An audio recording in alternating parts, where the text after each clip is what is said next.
Good morning and welcome to the January 27th, 2022 Zoning Board of Adjustment meeting. If any member of the audience wishes to speak to an item today on the agenda, there are speaker request forms to the left of the dais. Please fill out the request with the agenda number of the item you wish to speak to and hand it to the secretary. At this time, we would also like to ask that if any member of the audience has a cell phone or other electronic device, that you either turn it off or turn the ringer to silent.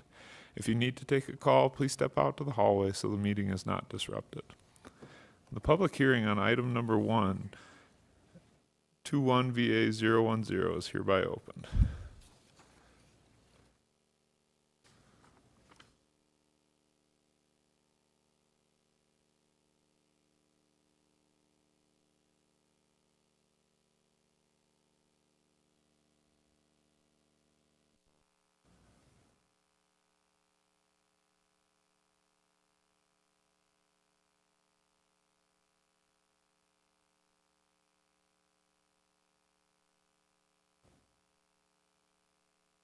Sorry, having microphone issues.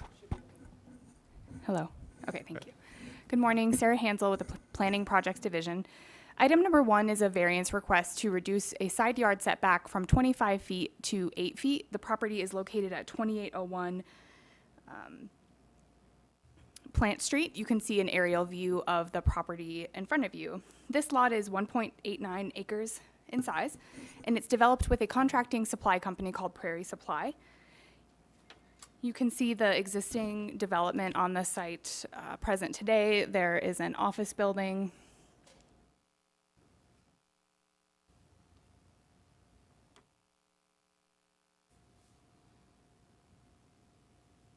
It doesn't seem to be working. There's an office building as well as multiple storage buildings that are currently on the site. And the reason that the applicant is requesting a reduction in the side yard setback is that they'd like to construct a new structure on the southeast corner of the lot. Excuse me, southwest. The property is zoned light industrial district in an area that has both commercial and industrial zoning. Future land use of the property is light industrial. Here you can see the major street plan. There are no collector or arterial streets fronting this property. Here's the site plan, and you can see the proposed development as well as the existing structures. The northern side of the lot has the office and the shop. Towards the west, is an existing building. And then if you go south from there in red, you can see where they'd like to put that proposed structure. It's a 44 by 80 storage building. And then heading back east, you can see that long, narrow building that's there today. In looking at the criteria for reviewing this variance, we looked at several factors. And I actually should mention as well that the reason that they're requesting the reduction in the side yard setback is that they're trying to maintain a turnaround area in the middle of their site. You can see that on the graphic shown by that circle. So they'd like to maximize that space, which is why they're requesting the reduction in the side yard setback. However, as we apply the criteria to this application in particular, we're noting that there are not necessarily any special conditions of the lot. There's nothing irregular about the size of the lot, its shape, or the topography on which the site is located. So there really isn't a special circumstance that we can look to here. We are aware that there's existing development on the lot to the south, so we want to be mindful of if reducing that side yard setback too much could create an issue for the lack of separation between structures to the south of it and the uses that happen on that property. And without having looked at any other alternatives for the site in terms of perhaps a different size building or locating the building in a slightly different position on the site, we're not convinced that it's necessarily the minimum adjustment necessary in order to make the development work. So with applying that criteria, we weren't able to support this variance. I will take you through some more site photos so you can see what the development looks like. This is an elevation view of the proposed structure. Here we're looking west into the site at the office and the storage building that's located behind it. Here is the looking from the front of the lot towards the back. You can see that empty space where the new construction is proposed. Those blue buildings that you see, those are the adjacent properties, so that's that side yard separation that we're looking to maintain to every extent possible. And then this is looking east back towards Plant Street. And looking along Plant Street and to the north. So I can take any questions you have. I also want to point out that the applicant is in the audience today, if you have any questions for them. Thank you, Sarah. Any questions for her on this item? Haven? The one photo that you had up there showed the existing buildings on that lot. It looks like not only on this lot, but the lot to the south, there are other buildings within that setback requirement? I'll start with this photo so you can see the buildings, the blue buildings that are on the other lot, and then show this graphic, which is the aerial view. So those blue buildings are, I'm sorry, this pen is not working. Those blue buildings are the L-shaped building to the south, and then that little building next to it. So there's a less than 25-foot setback on the property to the south of it as well. So that was part of our concern about encroaching too far into this side yard setback, is that there are also non-complying setbacks on the property next to it. And then what about the buildings on this lot on the north side of the lot? Are those with also lower than or less than the normal setback? They are. These structures were probably constructed prior to that setback requirement, so they're considered non-conforming, so they can't be made worse. They're fine as is today, but as we look to new construction on the site, we want to see compliance with the underlying zoning regulations, which requires a 25-foot setback.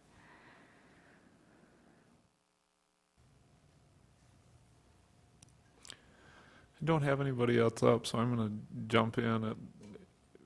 Is there I know you said that there weren't any other locations on the lot proposed or considered. As we look to that truck radius, it would seem if you slid the building to the west that there might still be a way to maintain the building size and the turning radius. Am I missing something on the lot that is preventing that? I might direct that question towards the applicant in terms of any planning that they've looked at that might include that scenario.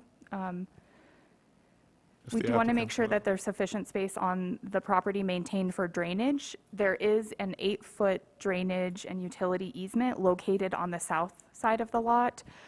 So in making the request at 8 feet, they are maintaining that open space for the existing drainage and utility easement. And the topography, I don't know if it's clear from this aerial view, but there is sort of a drop off from this property to the property to the west. Okay.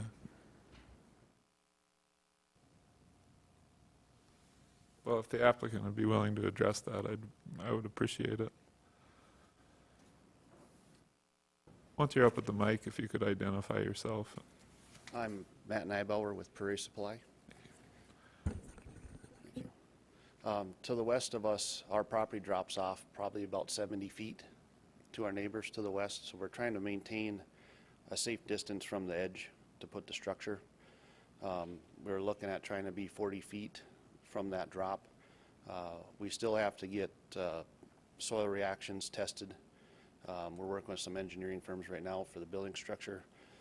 We figured we'd try to get our variance set first so we know exactly what building size we'd be allowed to place there. We're asking for 8 feet variance. On the back end of that, the south west end of the lot, our neighbors building, that L-shaped building, that building's 25 feet off our property line. They do have their structures on the east end of the lot are within 8 feet of our property line, just like our building's set to the north already is 8 feet. The yellow line around the property is a little skewed, so it looks like they're right up against our property line. But so we're looking to put our building at 8 feet from the property line. The adjacent buildings are cold storage rental units.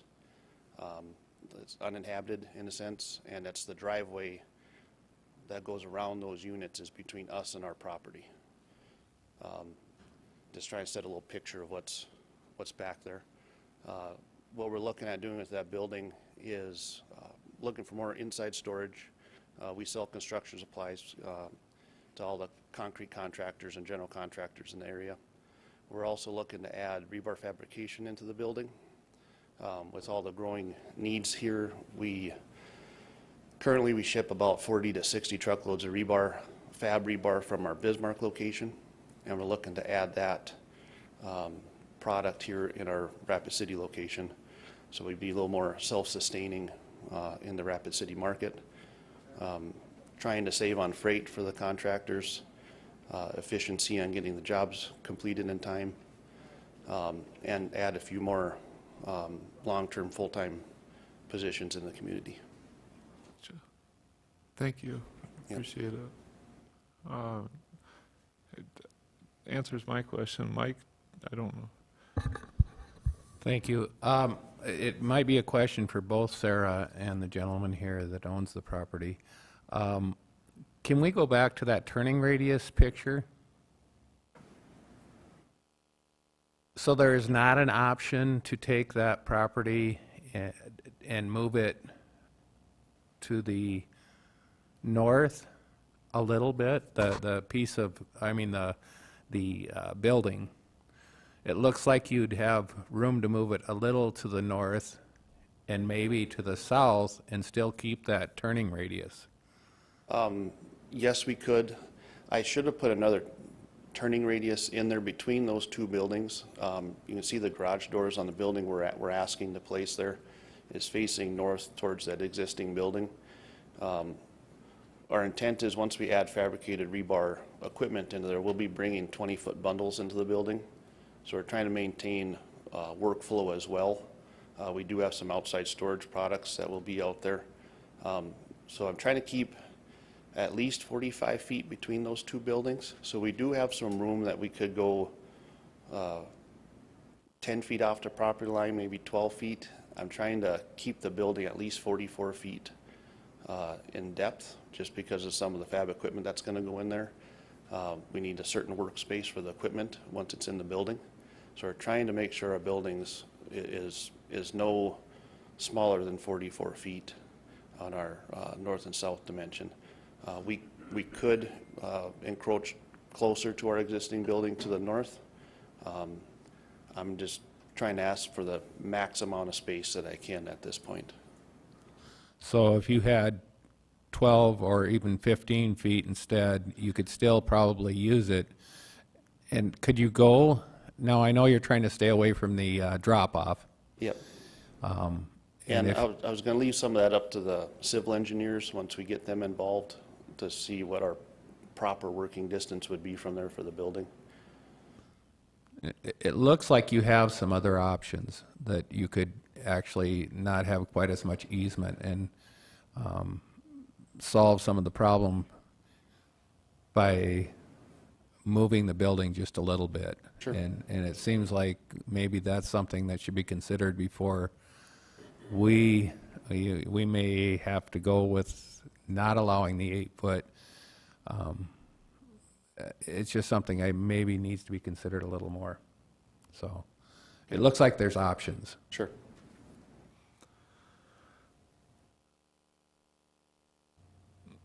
I'll kind of chime in on what Mike's saying because I don't have any other lights up.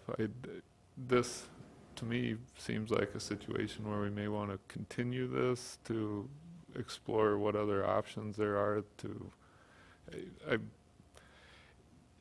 By the letter of the law, there's reasonable use of the property right now. I think I'm hearing a little bit that we might want to work with this applicant. However, 8 feet is. It seems like that might be too much. Thank you, Vicki? Thank you, Mr. Chair. So that would be our recommendation as well. Since the applicant today has indicated that he would be willing to more closely evaluate the specific conditions, we would also ask that he really look at, is that the minimum size building that would work for him? Because between potentially relocating the building slightly to the north and the west, as well as reducing it, he could get a whole lot closer to meeting that 25-foot setback. If it is your desire for the applicant to bring back the best option, the biggest compromise that he could come up with, we would recommend that you continue this item to the February 10th Zoning Board of Adjustment meeting. And I concur with you, Mr. Chair. This was a hard one for staff as well. We understand that they provide a valuable service to the community. This is an industrial area. It's obviously an industrial lot. But at the same time, based on the strict criteria of a variance, reasonable use definitely exists. There is no physical hardship that would deny him additional development. It's to a point where he's almost overbuilding the lot. So if there could be a compromise, we'd certainly come on board with looking at something else as well. Mr. Chair. Sarah? Thank you. The applicant has just noted that he'd actually prefer a little bit more time to work on this than that continuation. So 2 months would be reasonable. Can we continue out that far? How long out? 2 months?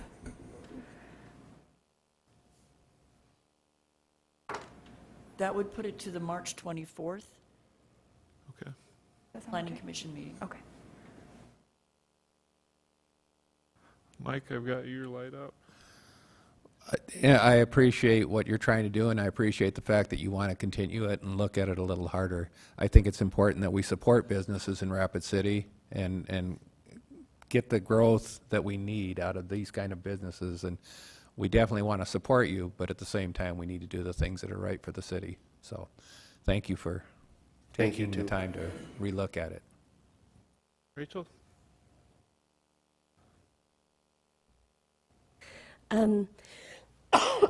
Sorry.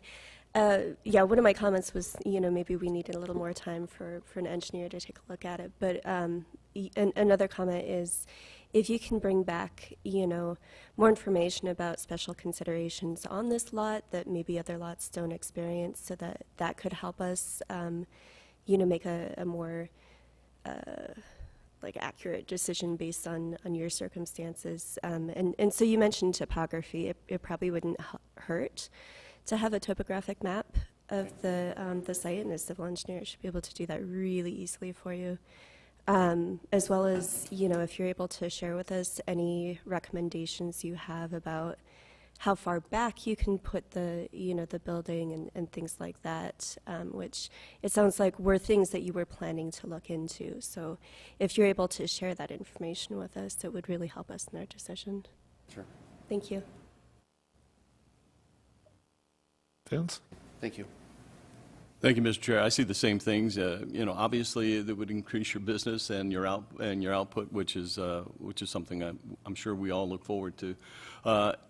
With that said, I'll make a motion to continue this item to March 24th. All right, Vince made the motion to continue to March 24th, and Mike seconded it. Excuse me just a second. Oh, I'm sorry. And Eric Hikus, I have you up. Thank you, Mr. Chair. Quick question and a comment, I guess. Comment is, I love the value-added aspect and the innovation that this gentleman and his business are doing. I think that's applaudable. My question is there a sweet spot? Is there a metric on ratio of lot coverage that we are considering here? Has that been fulfilled or evaluated, I guess? Sarah? Thank you. That's a good question. So the lot coverage requirement in the light industrial district is 75% lot coverage, but do be aware that that includes paved areas. So as we review the site plans, we'll be looking at the planned paved areas, new existing, proposed new structure, that's all under 75%. Sorry.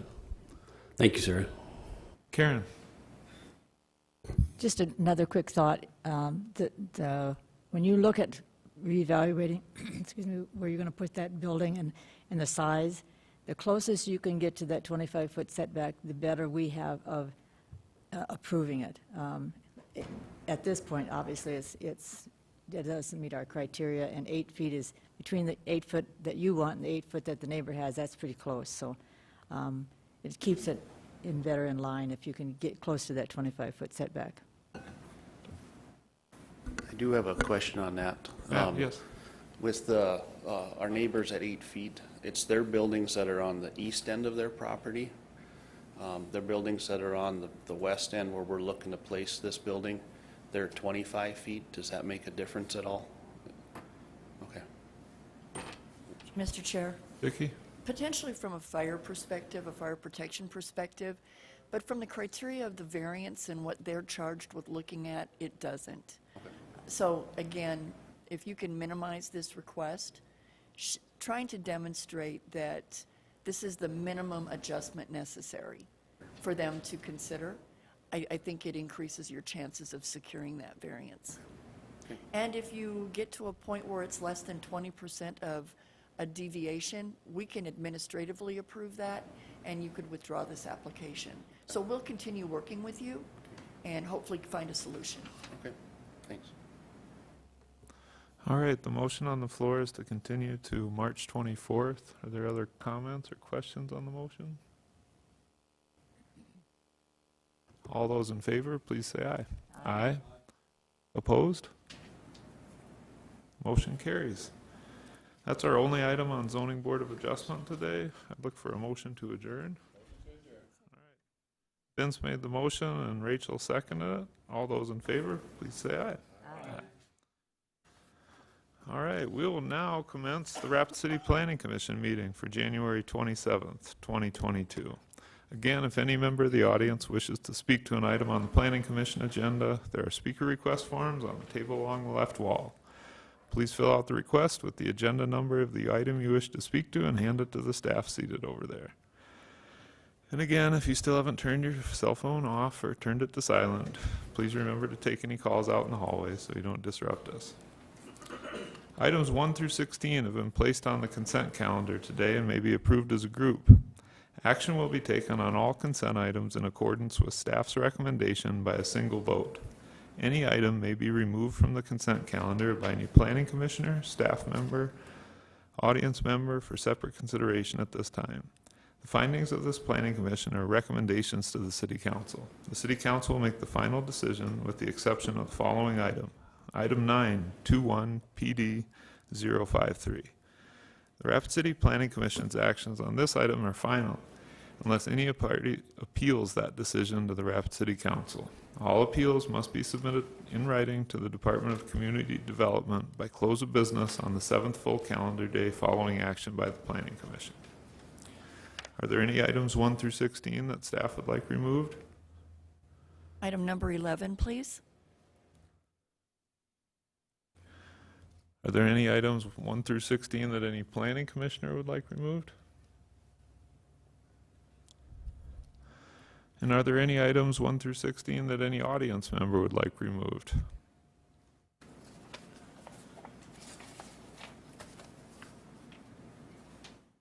Chair would then entertain a motion to approve the consent calendar items 1 through 16 in accordance with staff's recommendation with the exception of item number 11.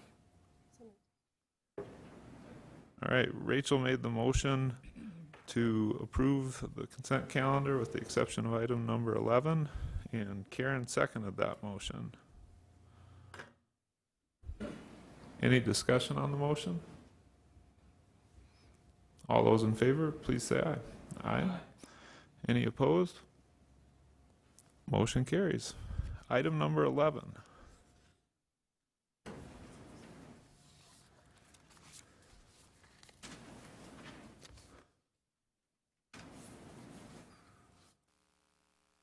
Good morning, Kelly Brennan, Long Range Planning.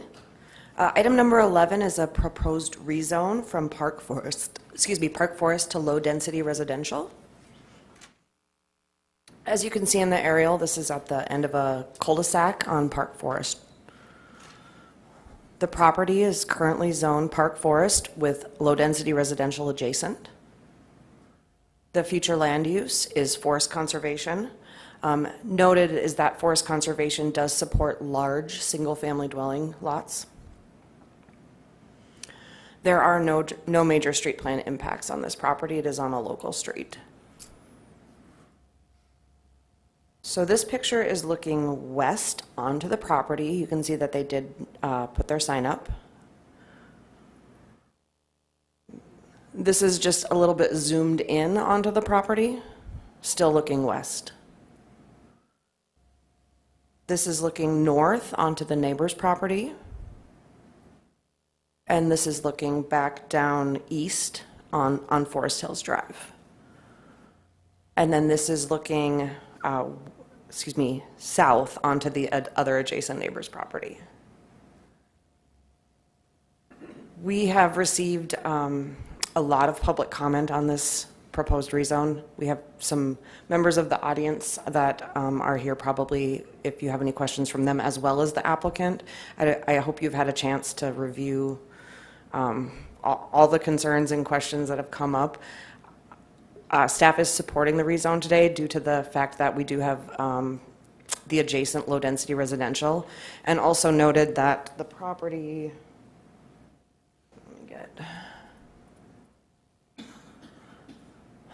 the property directly to the east was previously also Park Forest and was also rezoned to low-density residential and split into 2 lots. So this isn't a drastic change from what we've looked at before. So if you have any questions, I can be here. And Vicky's got stuff for me, apparently. Thanks, Kelly. Mr. Chair, if you don't mind, I thought it may be helpful to get a little history on the neighborhood.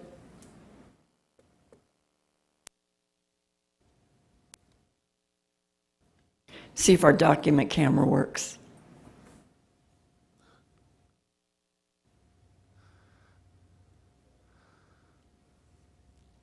Document camera. Yes. It's selected. Better work. It's the leader in document cameras.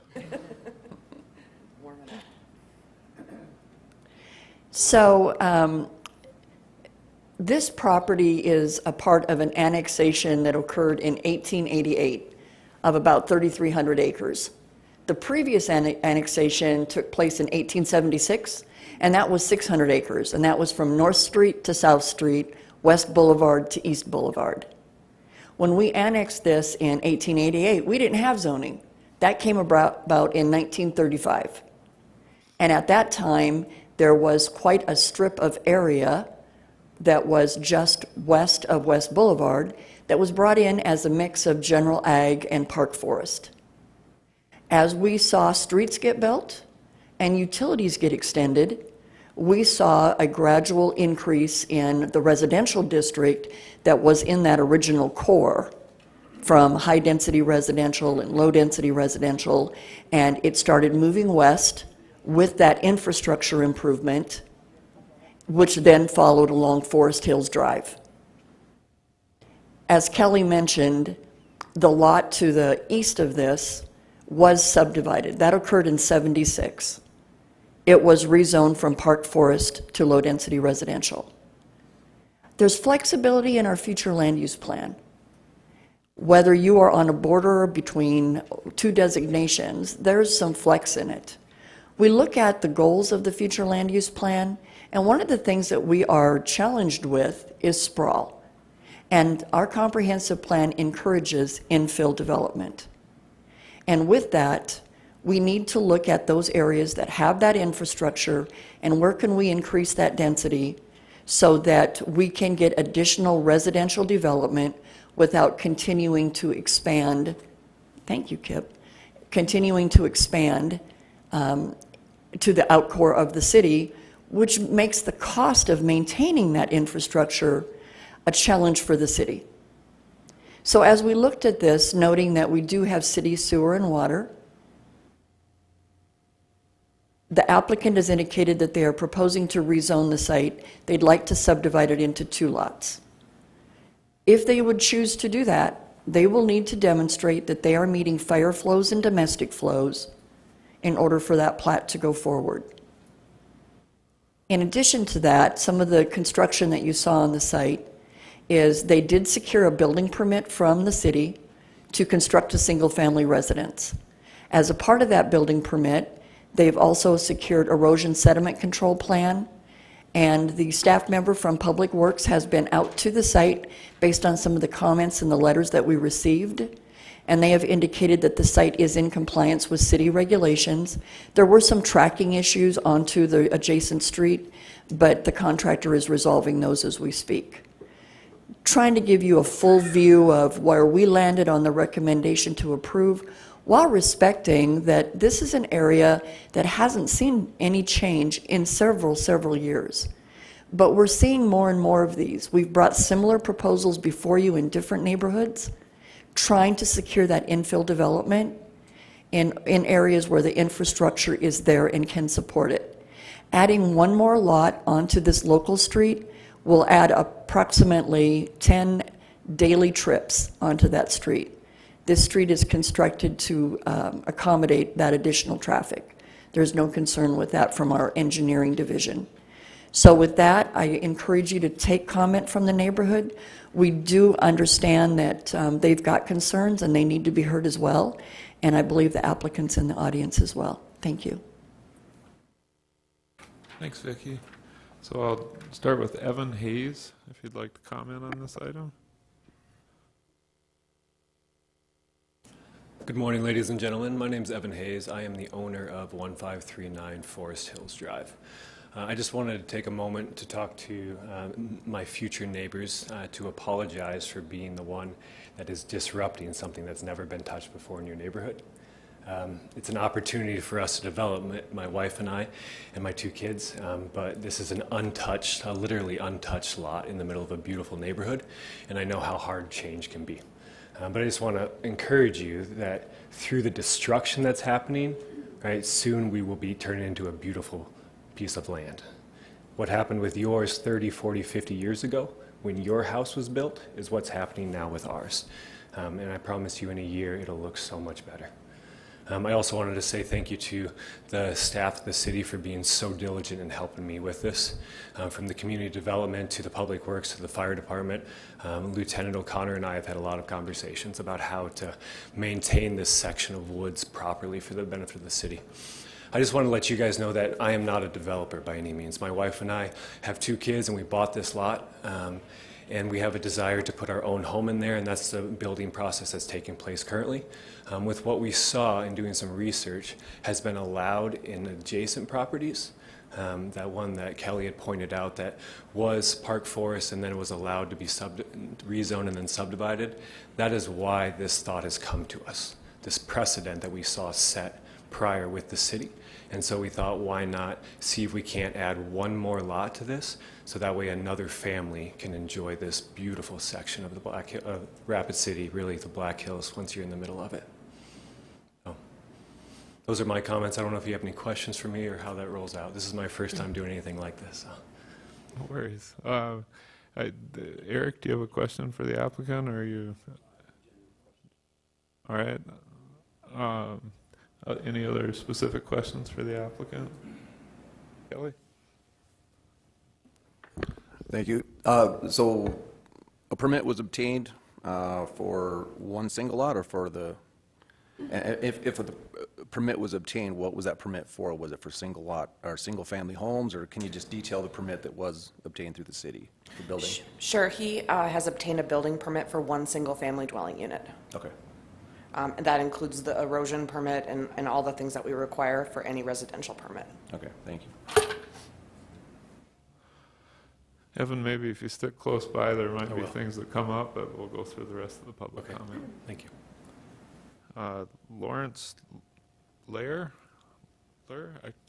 As I am terrible with names, I apologize in advance. You got that right. My name is Lawrence Lair. I live at 1530 Forest Hills Drive, right next to the proposed 3 acres of lot to be rezoned.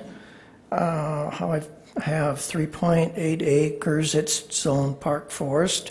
We've been there since 1996, and I'm concerned about the rezoning for a couple reasons. Number one reason, the rezoning allows for one house per 1/2 acre. I'm wondering if after these 2 houses are built, maybe in the future, 2 or 3 years down the road, they will want to build more houses on this acreage, which means more traffic, more soil disturbance, more runoff. I don't know if this will happen. I really no one knows for sure, but the rezoning allows for one house per 1/2 acre. Now, I know the Skyline Drive Preservation Society spent a lot of time and money to organize and preserve Skyline Drive area, and also with the city of Rapid City to make the Skyline Drive Wilderness Park a reality. I just wonder about the encroachment of more houses real close to the Skyline Wilderness Park. This property borders right on the Skyline Wilderness Park. There are a lot of trails up there. There is a trail that extends all the way down through this property, clear down to the cul-de-sac, and a lot of people hike this trail. A lot of mountain bikers use it. A lot of people come up there and park and walk their dogs up to the park and around the trails and then back down. I thought at one time maybe the city was going to purchase this property and put in a trailhead there at the bottom, but that was never accomplished, probably due to lack of money. I don't know what the reasons were. The other big concern I have is runoff. There is a lot of clay in that hill. When that water soaks down through the topsoil, it hits the clay, then it just goes downhill. The water does not penetrate the clay. I have photographs here from 2019, which was one of our really wet years, and that whole area down there flooded just below our driveway, and a lot of water ran out onto the cul-de-sac and down the gutters. One thing good about it was that it was clean water at the time, because there was no disturbance of the soil, no trees had been cut down. But I'm looking at possibility of some muddy water coming down that street. Probably it runs clear down to 12th Street and then takes a left turn and then goes down 12th all the way down to St. Joe. It might fill the storm drains with a lot of mud. So there needs to be some it's a major challenge. There needs to be some major mitigation for runoff, dirt and soil and mud.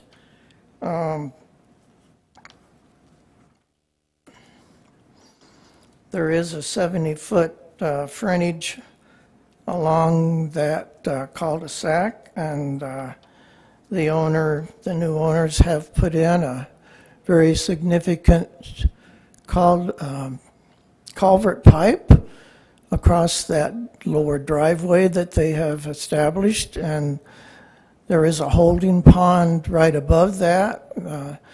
That holding pond in 2019 ran over completely. The water soaked through it as well as running over it, and the yard down below was all flooded. The water ran over the curb into the cul-de-sac.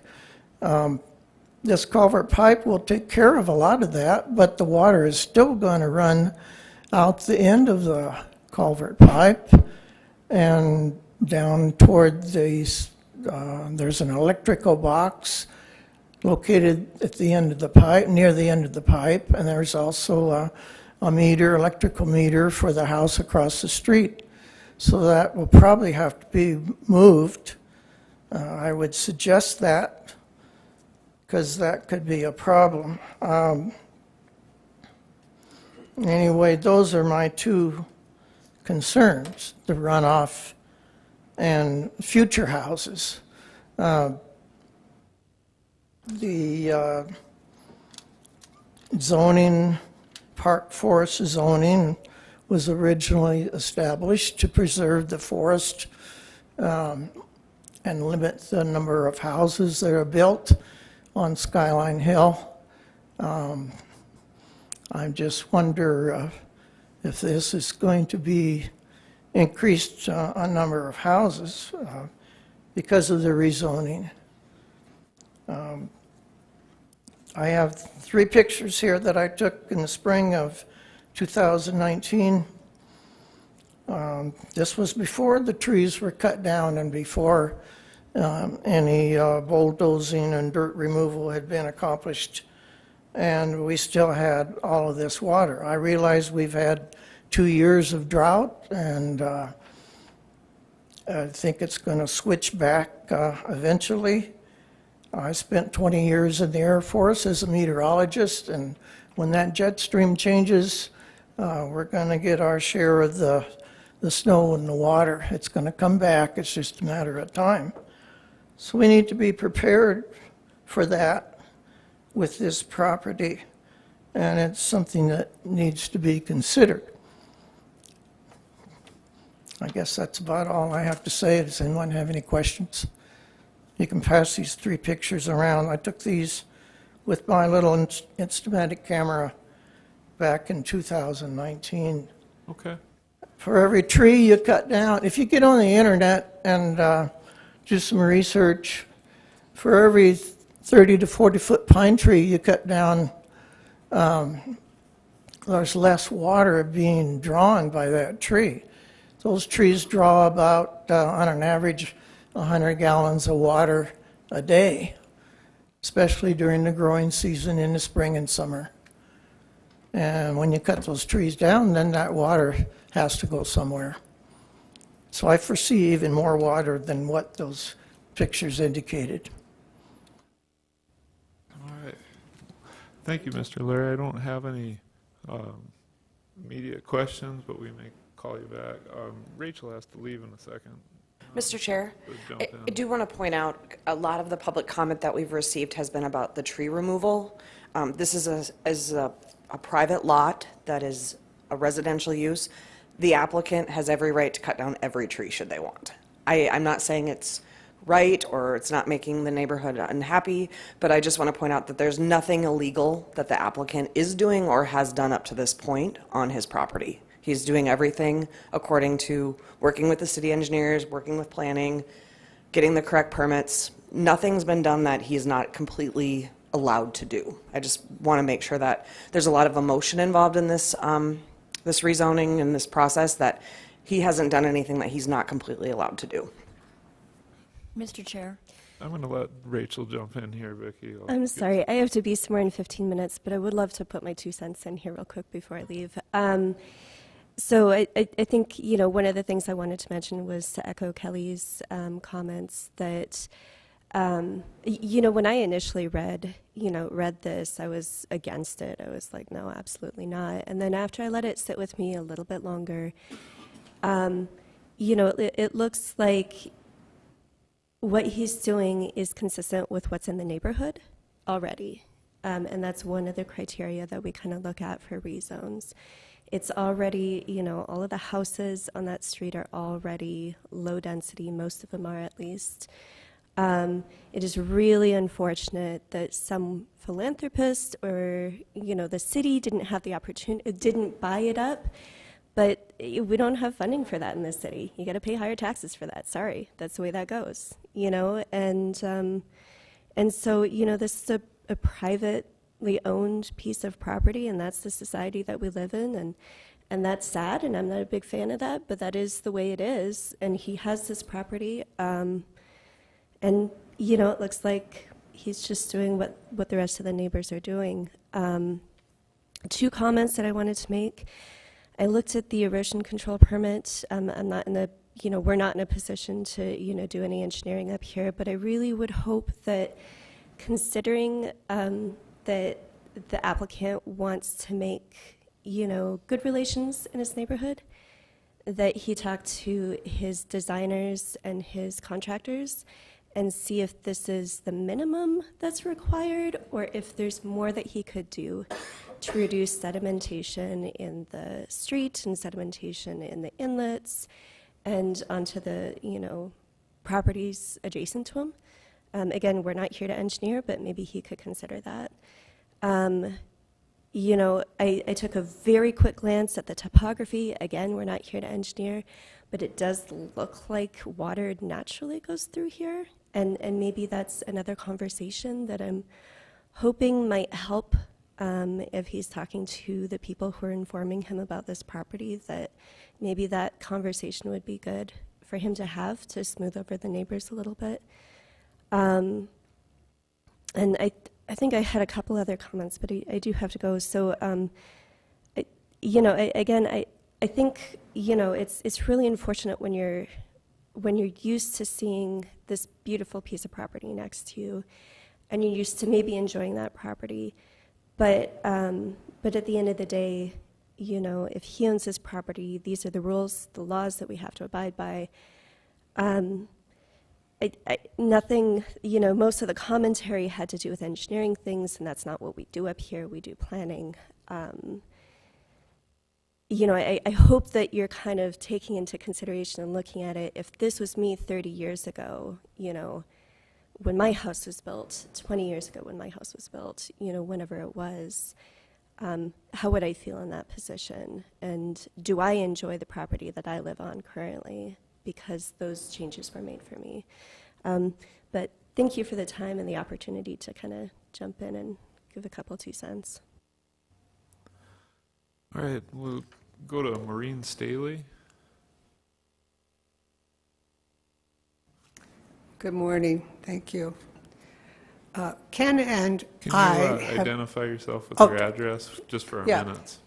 Ken and Maureen Staley, 1529 Forest Hills Drive. So we are to the east or south, which was shown in the picture. But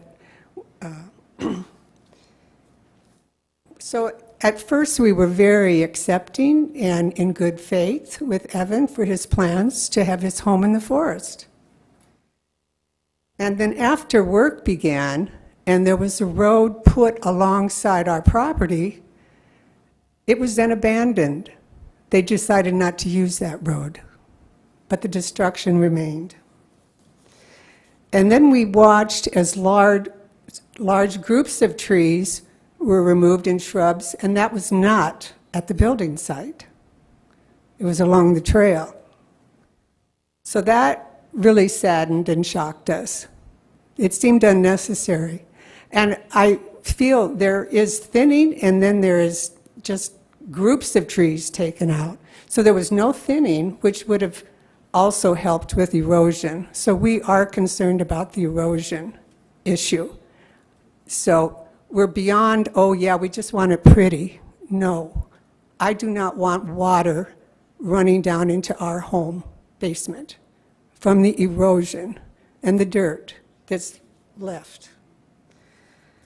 So in our opinion, this has not been good stewardship of the land, and it affects all of us. Thank you. Thank you. Carol Risdell? I'm Carol Risdall. Larry's my husband. I live at 1530 Forest Hills Drive. We've lived there over 25 years.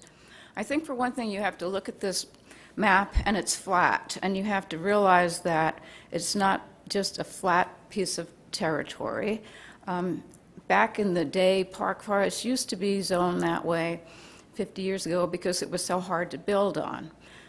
That was before the, oh, let's preserve the forest. That was even before the Skyline Wilderness area that's all around there. That was privately owned when we moved in. We had to contact someone in Alaska who owned it when we had added an external garage. So I just want to give you a little more history or a little more of an idea of what this lot looks like. It has had at least 6 owners, I think, since we've lived there, and they've all, except for Evan, given up on building because of the difficulty to build on it. From the cul-de-sac at Forest Hills Drive up to the end of the lot, there's a rise in elevation of 100 feet. From the back of the lot to Skyline, there's another rise of elevation of 100 feet. From West Boulevard to the end of the cul-de-sac, there's a rise of elevation of 50 feet. So there's a 250, foot drop in elevation from Skyline down to West Boulevard in a little over a half a mile as the crow flies. It's a steep slope. So a lot of the concern is about tree removal. Evan can remove every piece he wants, every part of the tree he wants. He can completely rearrange the land. But we have to wonder what that is going to do on a steep slope. So that's why you keep hearing about tree removal. Oh yeah, it's sad, I miss. I mean, we no longer look at this beautiful forest, we look at this road, and apparently we'll probably look at another road that's going to be made so the cars coming down it, lights will shine right into us. So we're a little upset, but he has the right? He has the right to do it. So, you know, Larry mentioned about trees sucking up water. A lot have been cut. So I think they add some stability. The soil is clay. I read his geology report. It's mainly clay. It states, and I hope you have read it, it's 27 pages, but I hope you have read it. I also hope you've read in detail some of the comments, because there are many, just to see the other side of it. A lot of people are disturbed that the beautiful lot is gone, but there's some other issues here. So the soil is mainly clay, and it says there's somewhat impervious soil, conducive to the development of zones of perch water at varying elevations and locations across the project site. Do remember that the geological testing was done right down close to the curb. It also states that slope stability analysis was outside of the scope of the project. So that was not part of the geological testing. Again, can you imagine what happens on a steep hill of clay with many trees when the trees are removed? We get a lot of rain down those ravines. We get a lot of rain from Skyline. There's a very deep ravine that starts all the way from the top of Skyline, and it ends in what used to be a dam, and they put a culvert in. So when we have heavy rains like 2019, there's going to be rainwater. And like Larry said, back in the day, it wasn't really dirty, but there's been a lot of soil that's been disturbed. So if we were, say, to have a blizzard with 2 feet of snow, there would be a muddy river flowing all the way down to West Boulevard at this point. You have to look at the site to know what we're talking about, too. Yes, yeah, he's doing everything right. An erosion and sediment control permit was filled out October 20th, 2021, and all it says, nothing else, it says they'll put wattles on there. No wattles, nothing's been done. Yesterday, some gravel was dumped at the bottom of the road to prevent more dirt from going from the dirt road onto the road. Nothing's been done. Like you, Rachel, where is she? Wherever she is, I agree. I think that needs to be addressed much more in depth, the erosion control. To me, what I was reading about what's required for erosion control has not been completely done on the lot. I think the work has been sloppy. We had our water line cut. We had our gas line cut.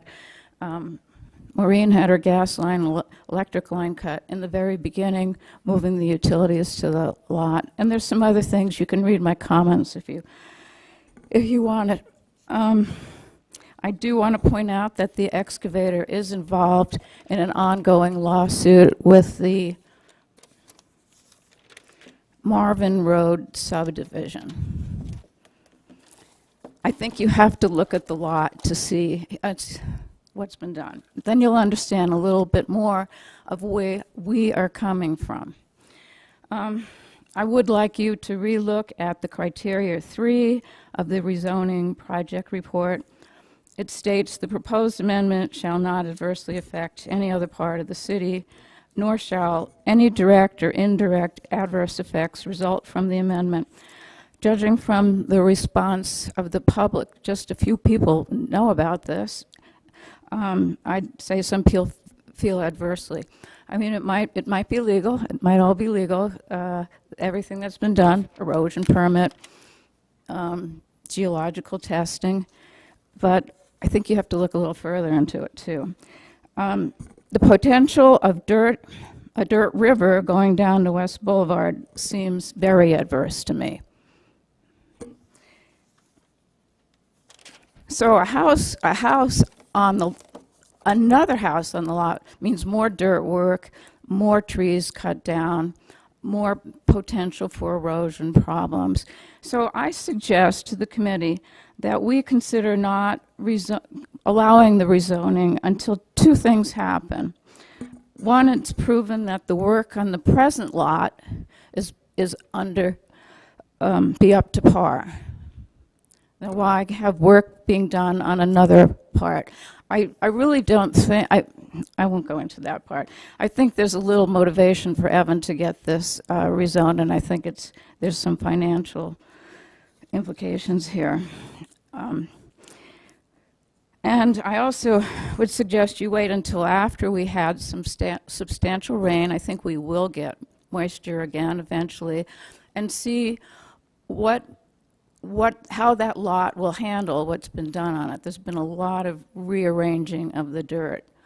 Will we have another landslide? You know, we have them here. There's a lot of clay. That's where you tend to see it. Will there be a lot of dirt going down the street with some of the culvert in and the trees removed? I think it's just much safer to do that rather than go ahead, let it be rezoned, let another house be put on it. Thank you. Any questions? Thank you. Not at this time, but we may call that. Lisa Mr. Chair? Stanley? Mr. Chair? Yeah, I will Kelly? point out that before they would be able to build another house on the property, we would be able to review a preliminary subdivision plan. Currently, Todd told me that is not necessary. We need one person talking at a time at the microphone. I'm sorry, Carol. okay, sorry. Todd, did you have a comment on that? I'm not sure if I heard exactly what you said, but that you are correct. They would have to do a preliminary subdivision plan or a minor plat potentially. Right, so if the rezone is approved, it doesn't just let them build 6 homes. That's not what's happening here, and I just want to make sure that the neighborhood understands that. They will have to do a preliminary subdivision plan and go through the entire process with engineering and planning to make sure that, you know, the required city rules are met, so. Lisa Stanley?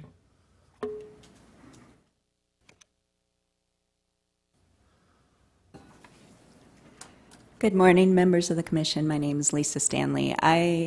We recently purchased the property at 1524 Forest Drive, which is just up the hill a little bit. It's a little south and east to the property in question. And I'm not going to reiterate all the environmental concerns and wildlife concerns. I do agree with them. My point was more coming from the aspect of a recent home buyer. We just purchased our home in June of 2021. We looked extensively at Evans Lot. It's a beautiful spot, and we actually were under contract at one point with that lot, and had done a fair amount of research. In the end, we weren't quite brave enough to take it on. And the property that we're in now came up for sale not long afterwards, and we jumped on it because we love the location. We love being in the Skyline area.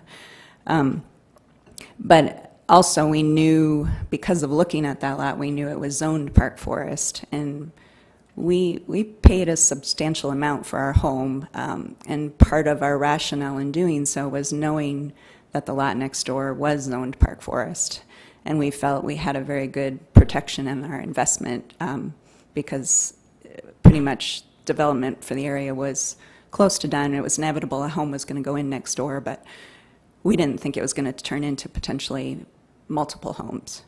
So I am concerned about devaluation of my property. And then the other thing I wanted to address with you as a commission is that I was talking to a friend of mine who's an attorney, and he said, no, the new owner of the property isn't entitled to rezoning. there is flexibility there. And if you look at the neighboring properties, yes, there's low-density residential next door, but if you kind of look at the whole skyline area, there's a lot of park forest lots. And I guess what concerns me, a lot of those park forest lots are right next to low-density residential. And at what point does it end? Are we going to subdivide every park forest lot in interest of the city and the concerns that were voiced as far as cost concerns with development and urban sprawl? So I guess I'm just asking you to take into consideration the concerns of neighbors like us, the opposition from the public, the potential devaluation of our properties, and also the impact to the wilderness area. And I'm asking you to at least postpone and further consider rezoning this property or approving rezoning of the property. And to be proactive in preserving Rapid City's wilderness areas. I'll stand by for any questions. Thank you. Thank you. We'll go to the commissioners now. Eric Hikas. Thank you, Mr. Chair. A lot of my questions have been answered during the discussion. Thank you, Mr. Peacock, for your comments on a subdivision plan. I do have one comment and I have one question. My comment is, this one's in my backyard. I echo some of the comments that there was a trailhead through there. It was sort of like utilized, I would say, apropos maybe, or just there was no real indicative trailhead there, but a lot of people use that area for access up to the trails in Skyline. And it's everyone's dream to have their house situated with a forest behind them and no expansion. I know all of us want that. Would the owner or the petitioner consider an easement and an opportunity for a trail to be placed through there? There's one question. The other question is, we have a no net gain policy for stormwater on these kind of developments, correct? And in the plans that come forth, Todd, we would expect some stormwater engineering to accompany that in the subdivision plan. Is that also a truth? So there's quite a bit of site engineering that would have to happen following this rezone, that we would be able to see how that stormwater was being addressed and also how the site itself was being developed. Is that correct? Todd?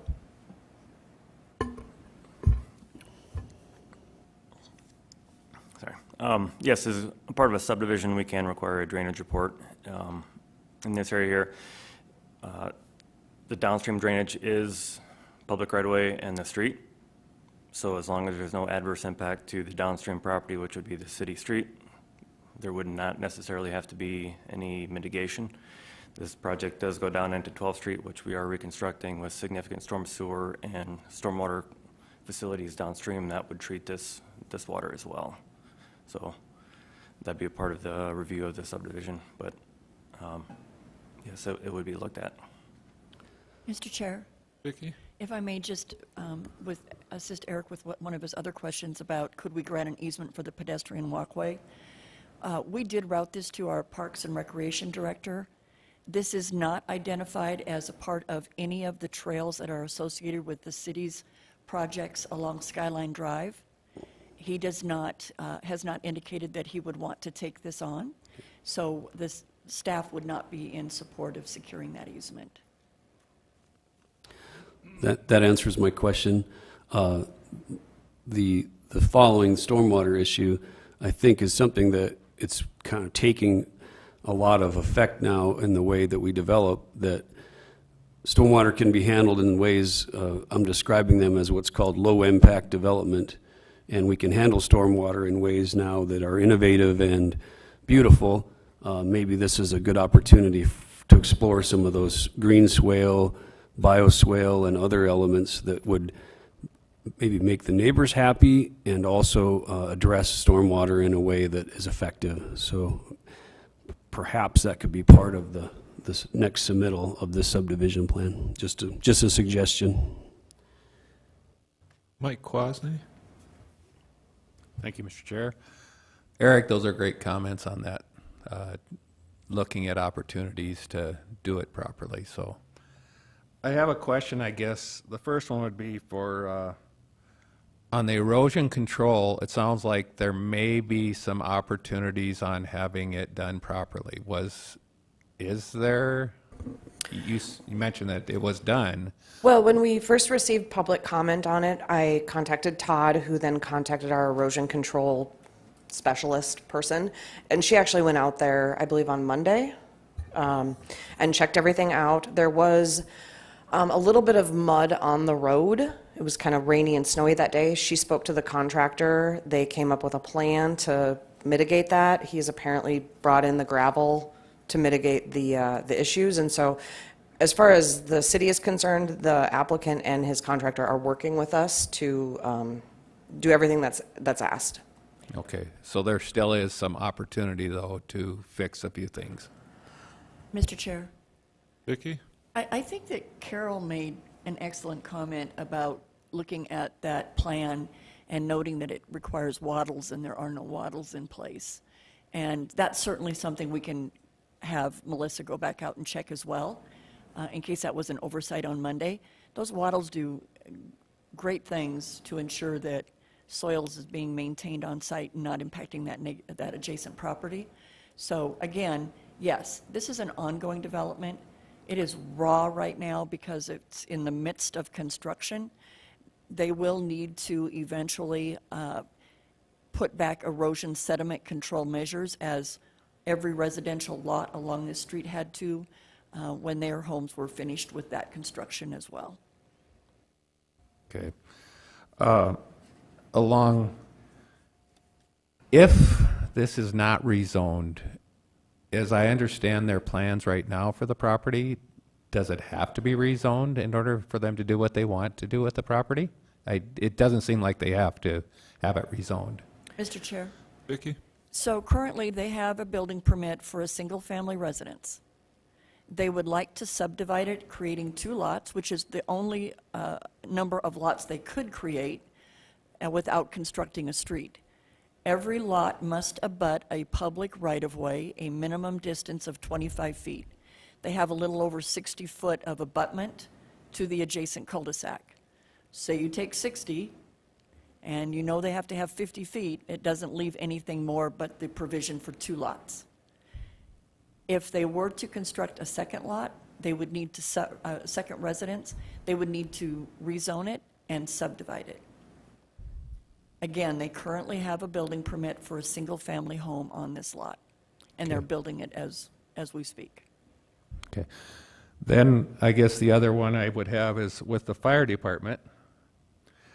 I'm assuming, it sounds like you've been involved. It sounds like, and any time we have this much forestry in place, we've had fires that have taken off, and it would destroy all these trees anyhow if we don't take proper care. So I'm assuming a lot of this has been done as far as clearing of some of the trees to solve that problem and not take out all the forest. Tim? Thank you, Mr. Chair. Great question and comments. Yes, a large percentage of the trees here were removed based upon the necessity to insert the road and the building site itself. But Lieutenant O'Connor has worked with the applicant and to continue to properly mitigate the remaining fuels, small shrubbery trees, create the appropriate separations to prevent total loss of the stand, if possible. It is steep ground. This area, the mitigation efforts that are ongoing on this property will certainly benefit the remainder of the community as well, or the neighborhood. I understand from a visual standpoint it certainly changes it, but with our efforts of fuel mitigations, residential sprinkler protection, building materials, it's kind of a 3-prong approach to prevent or minimize the potential for something such as recently occurred in Colorado. So that's certainly the efforts we have here, but kind of a long, drawn-out answer and statement to your question, but the efforts are in place. Okay, I appreciate that. And then the last question goes back to the erosion. I thought I picked up on that there's quite an elevation difference on his property versus the property just below that was developed.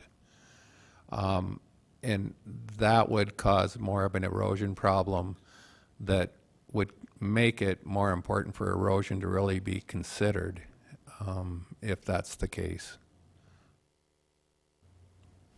We'll defer to Todd. Todd, you're up. Yep. So there's two different, I guess, scenarios. Under construction, there's, the grading that's going on that can cause erosion or sediment from leaving the site. That's what our permit is, it attempts to correct or prevent. So there's no standard like the Waddles is required, but that permit is kind of a living document based on the stage of construction. So right now, there was a little sediment that was leaving the site from the construction entrance, and that's what the rock is for. So that's the only area that sediment can leave the site. That's the only area that's disturbed down by the road, so that's why the rock is needed. If they do more grading work down by the road, those wattles would be needed, or something like wattles. It doesn't have to be wattles. It can be a landscape berm or a vegetated buffer or something like that. So there's some flexibility on what they do to prevent the erosion as a part of the ongoing grading work. Long term, as far as when the house is done and the trees are gone, the stabilization is required to keep, continual erosion from happening. And that's typically, if they get the grass established, that's all that takes. Sometimes there's a hard time getting that grass to be established, for a little while, but as long as sediment isn't leaving the site, they're okay. It's when sediment leaves the site is when we'll take enforcement actions and stuff like that. And they will also not be able to get a certificate of occupancy until they have stabilization in place as well. And that's where those wattles may be required a little bit longer in order to prevent some of that sedimentation. For the construction activity, yes, wattles do not stabilize it directly. So stabilization is getting it seeded, mulched, and stuff like that. And then on steeper slopes, you could have to do like blankets or something like that. So that's more the stabilization requirements. Sure. Eric brought up some good comments, and again, I reiterate that he brought up that there's things that can be done now that maybe would solve some of this as well. So that's something that I would hope the homeowner would take a peek at and further investigate. So that's all I got. Fair. I think Todd made an excellent comment based on the good question from Mike, which is, yes, this sediment control plan, there's diversification on how that can be applied. During construction, it's an active fluid solution based on where they're working on the site and what the runoff is due to snowfall or rain. However, before they can live there, before they get that certificate of occupancy, those wattles are gone. That grass is in place. And until that happens, they won't get that certificate of occupancy. Haven? One of the photos shows the zoning, and I think I understand that the green and forest and the yellow is low-density residential. Who owns that property around it? I understand that the lot to the north is privately owned, but what about the west and the south? That's all forest, that's all Skyline Wilderness area. So it's designated as Skyline. A nonprofit is. Let me look up the ownership, one sec. Anyway, it's part of the Skyline Wilderness area, the property to the west and to the south, which would show as green on that one map that you had. So the city of Rapid City does own this property that's highlighted currently? And that would be property, yeah, to the south and to the west, up to Skyline Drive, I assume. Yep. That's correct. The city of Rapid City owns both the properties to the west and the south. And maybe for the applicant, what's the current location of the house that you're building? And just, do you have a plan for subdivision at some point in the future? Mr. Hayes? Yeah, I appreciate that question, Haven. And so where Kelly is pointing her arrow is our building site for our home, my wife and I, my 2 children. And our desire is where she put the other arrow. There's really only 2 building sites that our master dirt worker has come up with. And the second one is where that arrow is at. And so this is the first time I've ever done this, and so I did not put together a plot with the rezoning, and I'm just seeing that that may have been a good idea. But the idea is to have 2 acres for us with a flagship piece that goes down to the cul-de-sac that allows our driveway to come up. And for the second lot, it would be a 1-acre lot. That arrow would be in the middle of that 1-acre lot. Mr. Chair, our document camera isn't working, so if you'd let us go old style here and pass the drawing down that shows the projected lot line. And we can ensure that any member of the audience that would like a copy of that has that as well. Okay. It is also linked on the agenda. It's also linked on the agenda. Thank you, Andre. Okay. Haven, does that answer your questions for now? Kelly? Thank you. Kelly, could you, or somebody pull up, on the applicant layout plan, the first page, it shows that lot layout? Kip's bringing it up now. Yeah. And, for me to visualize where these intended homes are going to be helps a lot for our own purposes. Lot 3 obviously has been subdivided already, so I'll wait till it gets pulled up here. It's page 1 of the applicant layout plan.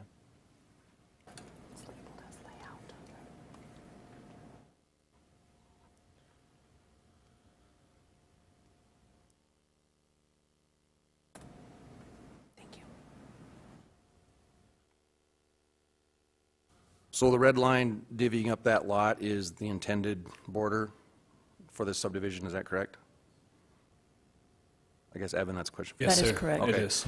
So, this kind of piggybacks on Eric's concerns, and, I'm not a mountain biker or a hiker as much anymore, but I know a lot of people that are. If by divvying up this lot into 2 sections, you are putting your property, your home, as far back on that lot as humanly possible, far, far away from that cul-de-sac. If you were not to subdivide this, you could put your house much closer to the cul-de-sac. Now, if you notice, the people to the north of you did the very same thing. They put their house a little bit closer to that cul-de-sac and allowed, nature to be in the back. Basically, what you're doing is cutting off, by my yardstick, 450 feet-ish of public use land. And again, it's your property. You can do what you want. But by divvying this up into 2 lots, you're forcing your hand to move that property footprint clear to the back of the lot, which effectively cuts off an acre of land that could be enjoyed by hikers. And even though it's not the trail system, I get that. So I just wanted to make sure that I'm clear on this slide, because I didn't see this slide a few days ago when I was reviewing all this stuff. So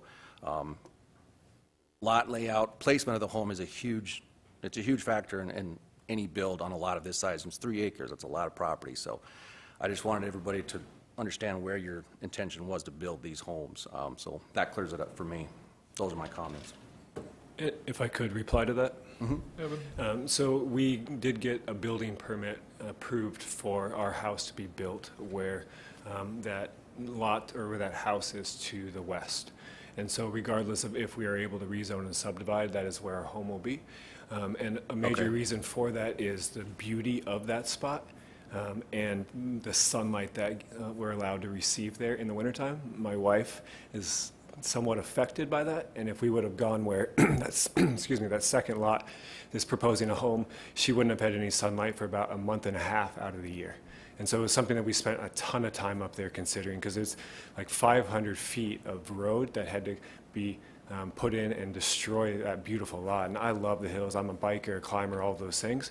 And so it basically came down to that this is a necessity if we want the best use of the lot for us. So the obtained permit had the footprint of that building in that spot, regardless of the zoning. Okay, thanks. Vince? Thank you, Mr. Chair. Yes, again, I'm following all of this. This is a yes, and I did read all of the comments. It took me some time, but it was worth it. because I'm interested in your opinions, because you're living there, and you want to live there, which is truly understandable. If I could follow up with the fire department regarding you mentioned the sprinkler systems for the mitigation. Do you know how many homes in that area have a sprinkler system? Not directly in that neighborhood. I don't believe any in that specific neighborhood itself. There may be one lot that was constructed a couple of years ago to the south of that, and that was provided the appropriate protection as well. For this particular project, he is planning sprinkler systems for the home? Yes, that's my understanding. Thank you. Thank you. And we are willing to fully fall in line with the fire department's advisement on that. Looking into it, it's well worth the cost of putting it in just for the safety of our home, our children, the land. Thank you, Mr. Hayes. Eric Hikas again. Thank you, Mr. Chair. So the trigger for the subdivision plan is the second home, is that correct? That's correct. Anytime you would divide a lot, you would need the So subdivision plan. In the interim, he's allowed to build this house with his current permit, and then if he wants to build a second, then he'd have to bring forth the subdivision plan. Correct. Okay. Would it be a viable consideration, since there's a lot of intricate site engineering happening there, that maybe that subdivision plan be brought in now as a criterion for solving some of these issues? That shows the grading, shows the engineering of the site, the drainage, et cetera. Mr. Chair? Vicki? So this is a little contradictory to an item you're going to have in just a moment, where you're deferring a plat, wanting the rezone to take place first. I caution you on that. The criteria for rezoning is set forth by ordinance. If the infrastructure is there and it can be extended, then they've met the criteria for meeting that. What staff is saying is that you will see that again as a part of a preliminary subdivision plan, or if it does fall within the administrative review, staff will at a minimum review it, and it will have to meet all city engineering design standards. That's good. That answers my question. I'm going to retract my comment earlier about apropos. The word I wanted to use was ad hoc, so that was totally out of context. I wasn't going to be able to sleep tonight. Just the word usage was. Karen. Thank you, Mr. Chair. First, I want to say to the audience, I can understand your concern. You live in a beautiful spot, and anytime anything is disrupted like that, and you see potential for things that you don't want to see in the future, I can understand that. I live in an area where there's a lot of apartments going up, and I didn't want that. It was blocked my view, and I, worried about traffic, all those things. So change is hard, is what I'm trying to say. Change is really hard. If the applicant would not have brought this rezone forward right now and just started with his house and then finished that and then came back and asked for the rezone, that would have made everybody's life a lot easier. And I'm not asking you to actually remove that, but that would be a consideration, I guess. When I first saw this, I did not realize that his house was going to be way at the very top of the hill. I thought he was going to do the one at the bottom. I don't know why. I just thought that. The fact that he's going to go way to the top and can already, with his building permit and his zoning, the way it is today, that changes a lot of things, because my concern was on the shale and I didn't want to see a slide of his house or anything else. That was my concern. So I'm hoping, and maybe that's through that subdivision stuff that you guys do and all the erosion and stuff, that when he builds that house, he's got to make sure that the ground is stable. I don't know how that works. For sure, our house is stable because we made it to bedrock, but some of the other houses around us were not, and that would concern me more than anything else, I think. Once his house is built and he's got landscaping in there and grass, and the neighbors probably won't notice that so much. The second house, to me, if the first house is done and it's got all the dirt work and stuff, the second house is closer, and it would be a lot easier, I would think, to build the second house. So I'm torn because of the neighborhood. I understand that, but I also I also think that he's going to build that house one way or the other, and you're going to have all those issues that you worry about today with erosion because you see it. But I'm hoping that once the house is built, that will go away. So my only real thought is it's too bad that this rezone is here today. I wish it was done after, you know, your house is built. So that's my comment. Thanks, Karen. Other questions or comments on this item from the commission? If I could, Mr. Chairman, just Mr. speak to- Hayes? So NTI is the engineering company that we had come out and test the soil prior to us even purchasing the land. And they were unable to make it too far up because of just the nature of the lot. But they did say that once we built a road and had our building site, that they would come out and do the exact same tests that they did back in March again, where they dig 20 feet down and get core samples in order to determine the stability of the lot. And so that will be something that we're close to being able to do once that road gets finished. And so we are doing everything we can to make sure that nothing to the magnitude of what you guys are describing would happen for our house. Mr. Chair, as a part of a building permit or even a foundation permit, we won't issue that unless they have a geotechnical analysis to ensure that that foundation is being designed correctly.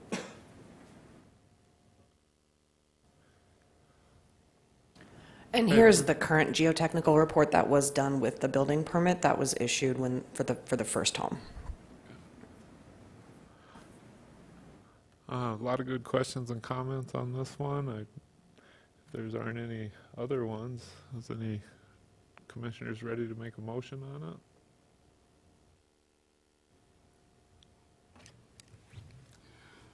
it? Okay. Give me just a second.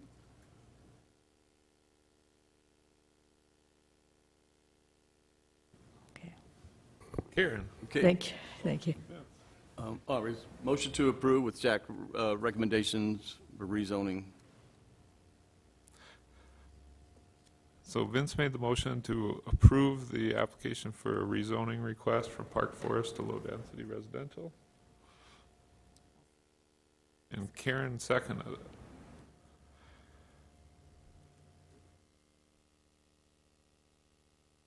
Discussion on the motion. Karen? I want the audience, and I know this, I've had a friend of mine ask this question before, just on the process. This rezone would, if we approve this, would go to the city council, and they'd have to have 2 readings to pass it. So it's not a done deal when we're done, whichever way we do it. If we deny it, then obviously, well, I don't know if that goes through then. No, it doesn't, so.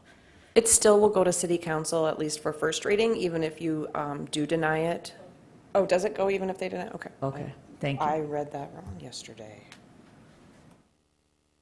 Vince? Thank you, Mr. Chair. I just want to make sure that you understand that this was not easy, and I know it wasn't easy for the staff. And Karen's point should be well taken, is that if this had gone a little differently and the home was already being built, then it puts it in a whole different light. I could see that happening, and again, I heard the applicant made a promise to you that this was going to be well taken care of, and he wants to put him and his family in this area, so I'm taking him at his word, and as well as I'm taking you at yours. And again, thank you for your service for the Air Force, sir. I appreciate it. Thank you. I'm going to hop in with one question for staff, just so I make sure that everybody's clear here. The actual splitting of these lots, if the rezoning is approved, how will that happen? Will that come before Planning Commission, or will it be done administratively? So if all existing subdivision improvements are currently in Forest Hills Drive, with the exception of sidewalk, then it would qualify as a minor plat. If there are any outstanding improvements, and we've not looked at that proposal hasn't been brought in, then it would require a preliminary subdivision plan, and then either bring forward the additional improvements or seek exceptions, and then a final plat.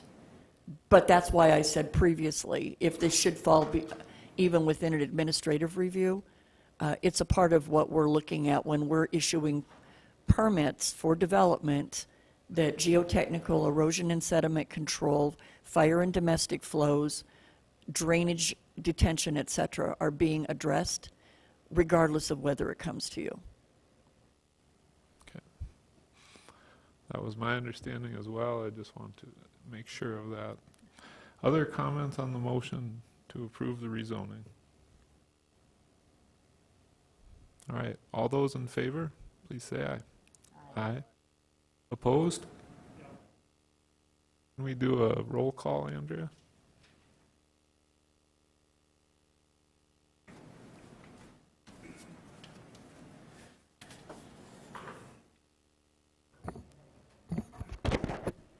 Arguello? Braun? Aye. Bowman?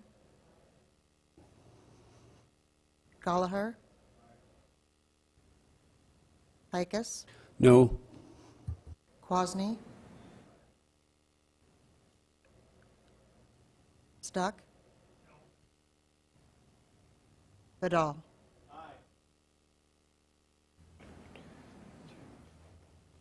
I have 5 to 4, motion passes. All right. Excuse me, 5 to 3. 5 to 3. Okay, that takes us to item number 17.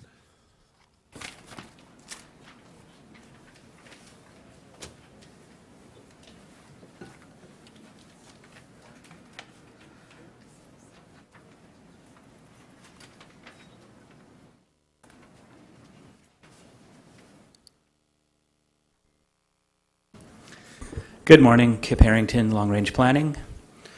Item number 17 is 21 UR 053, which is a conditional use permit to expand the on-sale liquor use in conjunction with a restaurant located at 516 and 518 Mount Rushmore Road and 724 St. Joseph Street. Aerial view of the property located at the corner of St. Joseph Street and Mount Rushmore Road.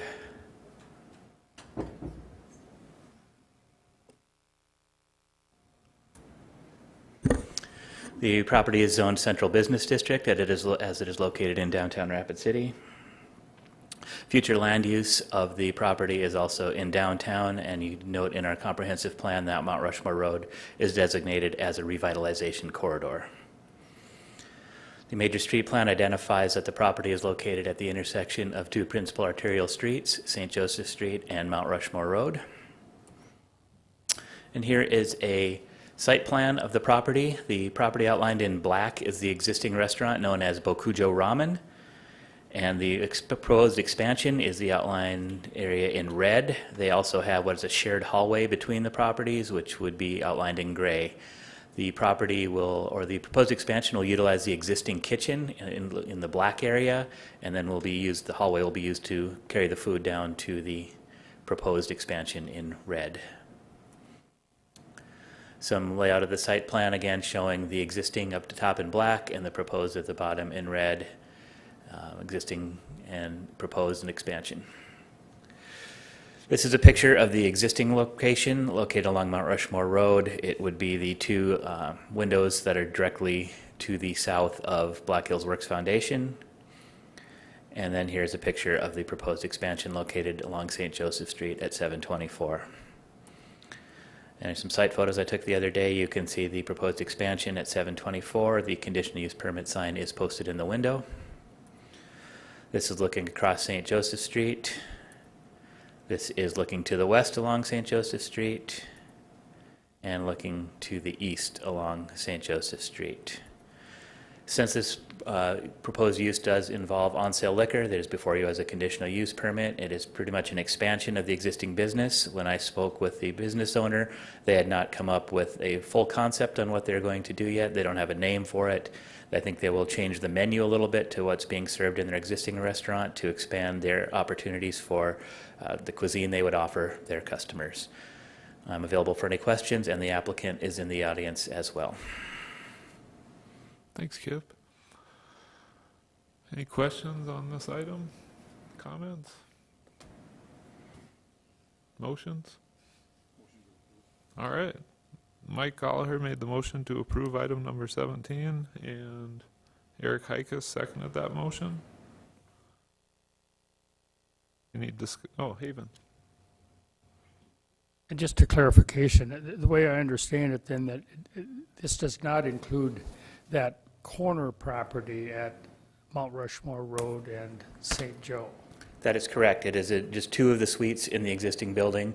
So they have currently a suite or two suites on Mount Rushmore Road, and then they're expanding into one of the suites that is located along St. Joseph Street.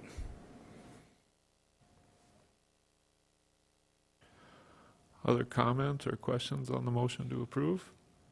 Yeah, got it. With stipulations, sorry. All those in favor, please say, oh, sorry, Eric, you're up. My fault. Just a curiosity, is this the ramen place? The This gourmet is- ramen place? Yes, it is. It's Okay. a ramen, Japanese-inspired restaurant, yes. Thank you.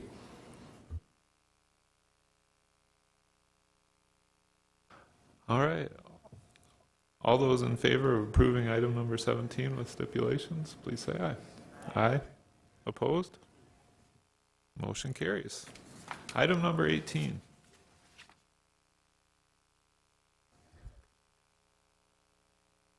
Thank you, Mr. Chair. Item number 18 is a preliminary subdivision plan to create 80 lots as a part of a four-phase development that will eventually result in 467 lots.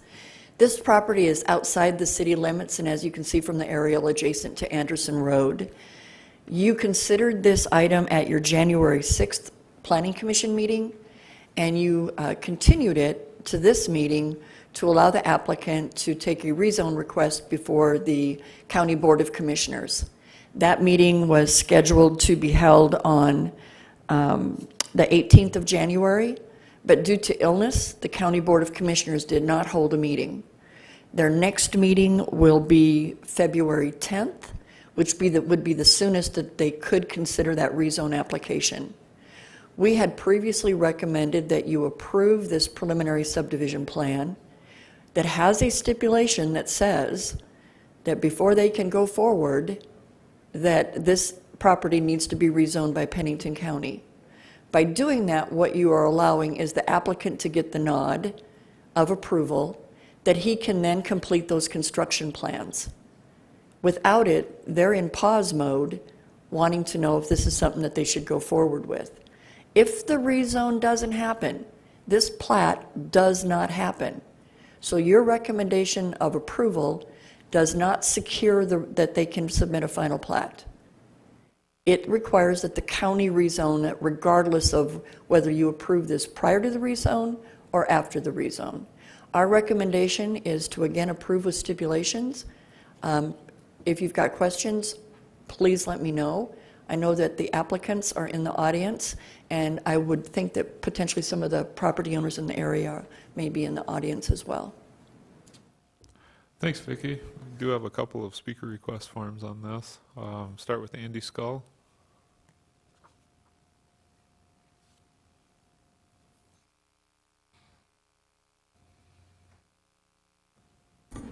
Good morning, members of the Planning Commission. Andrew Scull, 2665 Cavern Road, representing Pink Cabin and Meadow Valley LLC here today. Vicki did a good job of explaining the history. It feels really loud right here for some reason, but I would like to add a couple of comments. We did go to the County Planning Commission on January 10th. At that Planning Commission, they did approve the comprehensive plan amendment. They did forward on the rezone to the County Commission without a recommendation on the rezone. She is correct that that was to be heard on the 18th. It is now going to be heard on the 1st. What you guys are looking at is a similar process. So first going to Planning Commission and on to City Council. We would like you to move forward with this item here today rather than continue it. City Council would hear this again on February 7th, which would be 6 or 7 days after when it does go to the County Commission for rezone. And I'm here to answer any questions that you may have. Mr. Chair, Vicki? let me clarify too that if the County Board of Commission, let's say that you approved this today with stipulations. If the county, because again, a preliminary subdivision plan is a what if.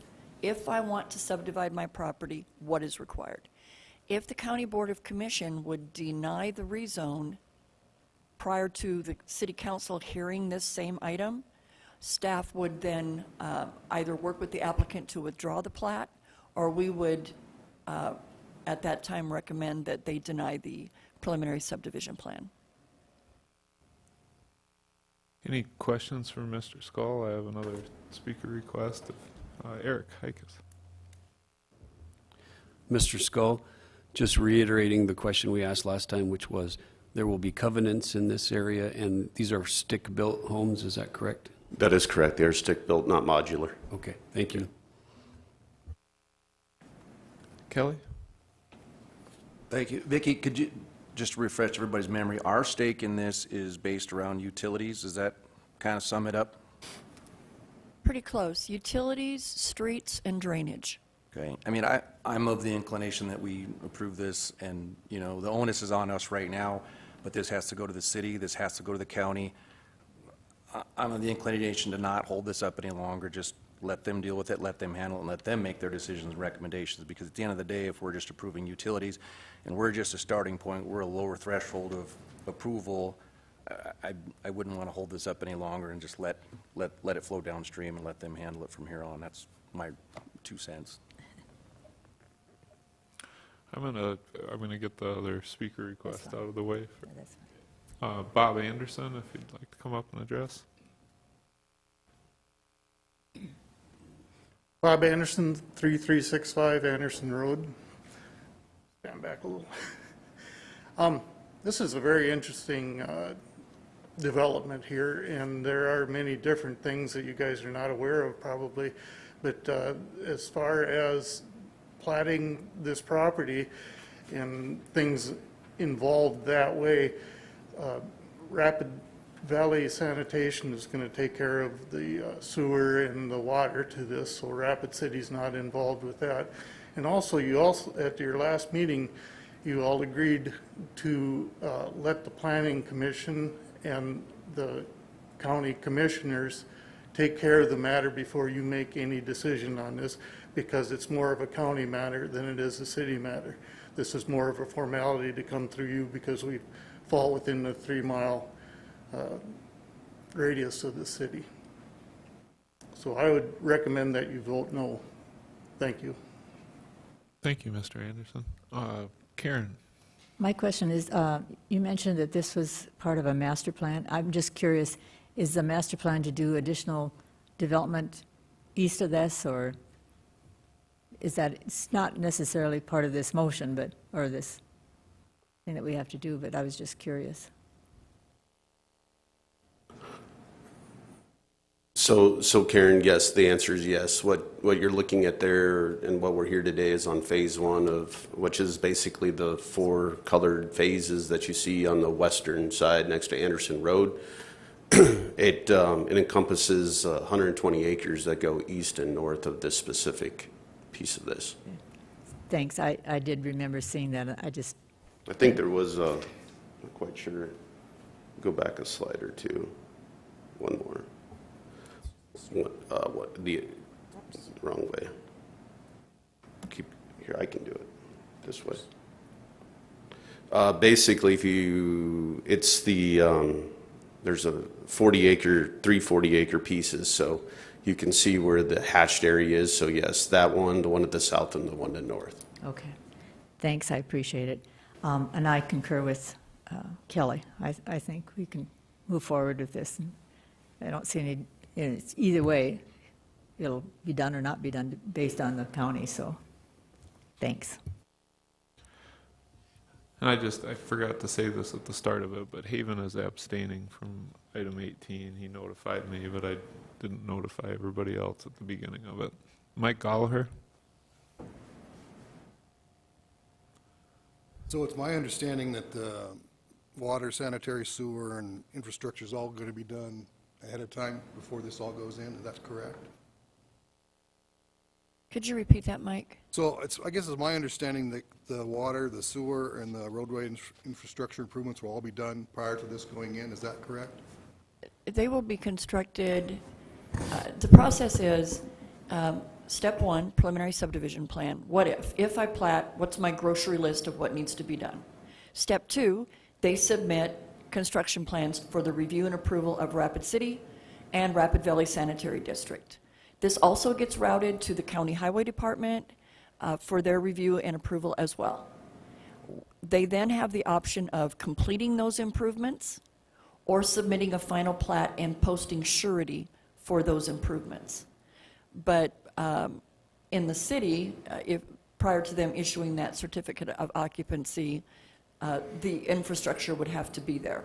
I would assume that the county has got similar standards and that you can't live in a house if the water and sewer and streets aren't available for the residents to be serviced by. Okay, I guess I was reading off of that preliminary subdivision plan application that they had submitted, and that's why I was just trying to reiterate that those types of things are going to be considered and installed, so. Mr. Chair, I can help answer that question. So obviously, the on-site or within the development would be done with the development work. The off-site improvements, which include sewer and water in Anderson Road and Longview, as well as the improvement of Anderson Road and about a mile of Longview, they would be done concurrently. So we would expect all of the sewer and water improvements to be completed in Anderson Road and Longview in this year of 22. Road improvements starting in 22 and completing in 23. Okay. But the sewer and water will have to be completed, just as Vicki said, in order for the houses to be able to connect and be occupied. Okay, no, thank you. Vince? Well, thank you, Mr. Chair. Full disclosure, I was ready to move forward with this the last time, but there was a question afterward that came up from some of the folks on the county side, and one of the things that I talked about specifically was this project, although it's in a very, very early stage. One of the things that we talked about is community areas and common areas for the folks that live there, especially where it's going to be located. And I'm hoping that is, if there are further questions about it, that's what I was talking about when I mentioned the community areas and common spaces for the residents there. I hope that clears it up from the question that from the last meeting that probably didn't get a chance to ask and I didn't get a chance to respond. But yes, I'm fully prepared to move forward with it at this time. Thank you. All right, other questions or comments from the committee on item 18? Okay. Karen made the motion to approve item number 18, the preliminary subdivision plan with the stipulations as noted, and Mike Gallagher seconded that motion.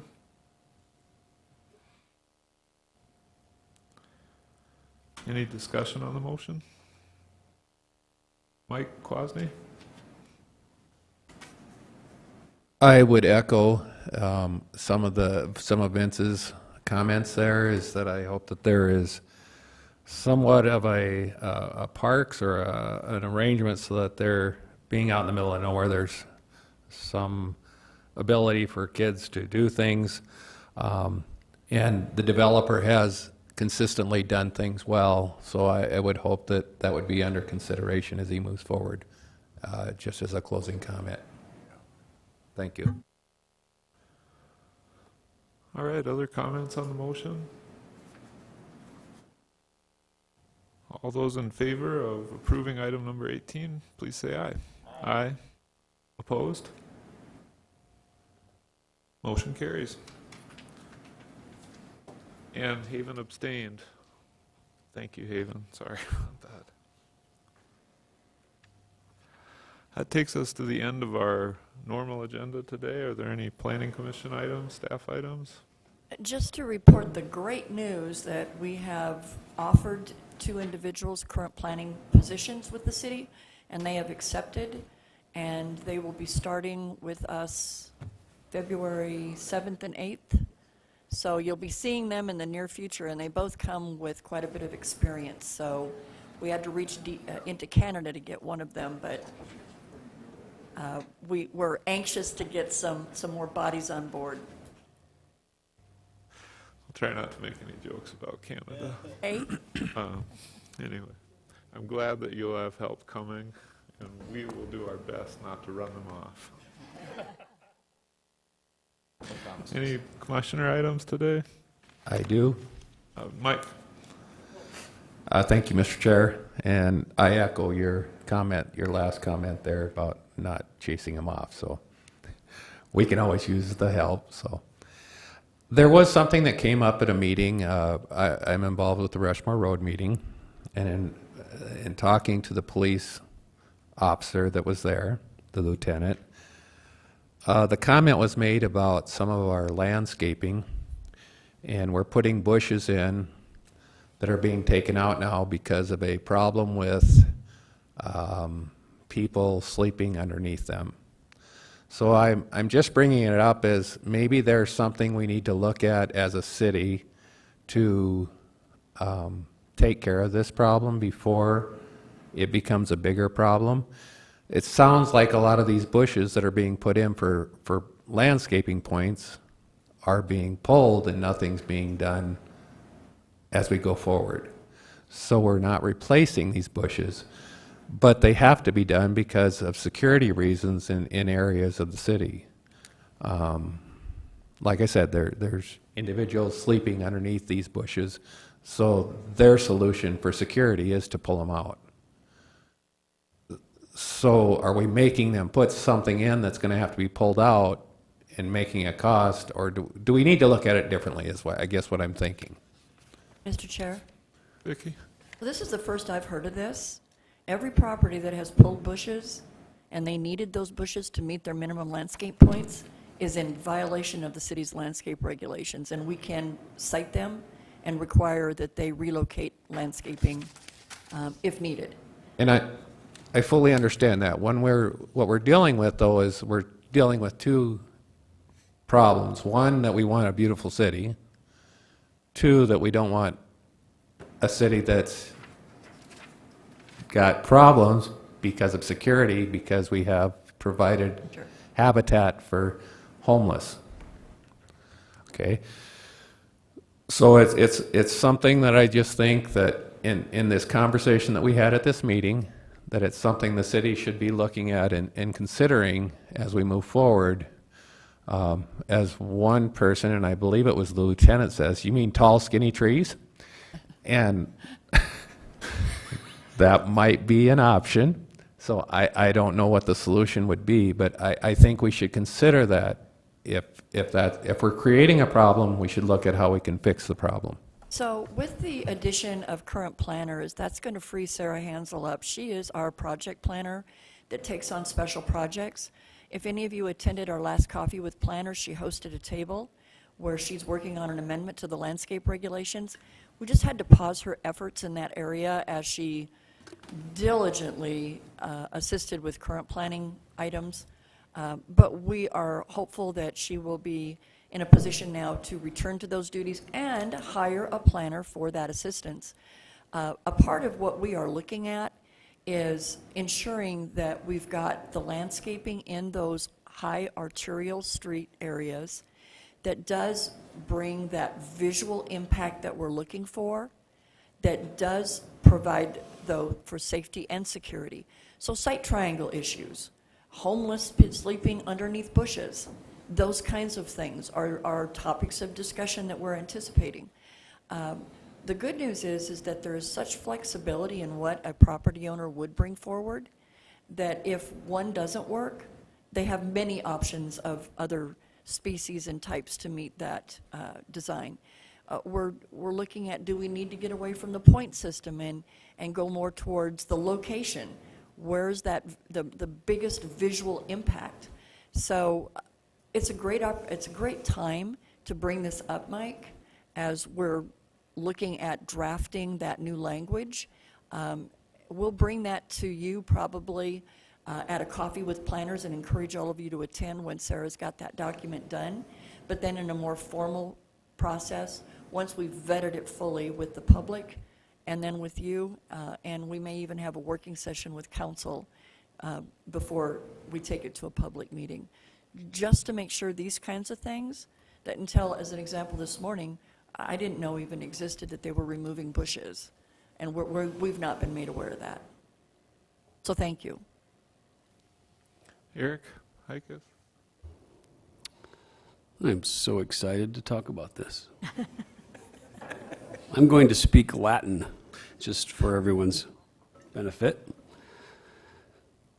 Pinus mugo, all of us know familiarly as mugo pine, right?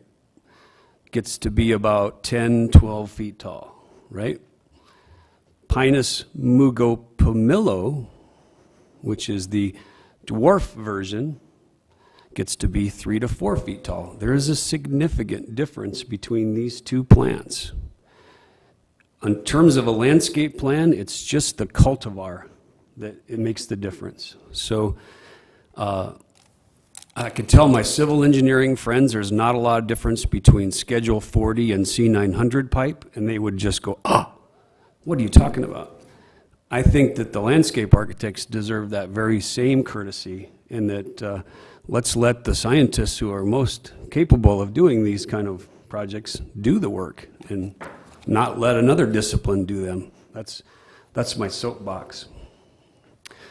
There is a really good reference for us all to be considering in this kind of matter, though I'm going to shift gears.